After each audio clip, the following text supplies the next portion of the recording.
সুপ্রভাত সকল বন্ধুদের। আমি রূপা, দেখো নিয়ে চলে এসেছি আরেকটি নতুন ব্লগ ভিডিও। তো আজ হলো রবিবার, ঘড়ির কাঁটায় এখন সকাল 8টা বাজে।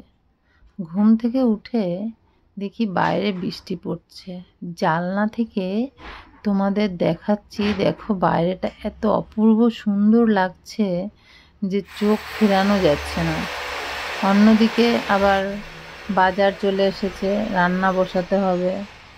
দেখো মুদিখানা বাজারগুলো গুছিয়ে নিচ্ছি, তারপর সবজি বাজার গোছাতে হবে, রান্না বসাতে হবে, অনেক কাজ রবিবারে। মামবাবুকে স্নান করাতে হবে, খাওয়াতে হবে।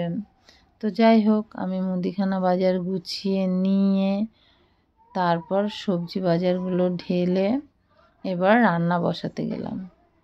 তো আজকের আমাদের মেনু ছিল ফ্রায়েড রাইস আর কষা মাংস, রবিবারের মেনু। তারপর মা বাবুকে নিয়ে চুল কাটাতে গেলাম।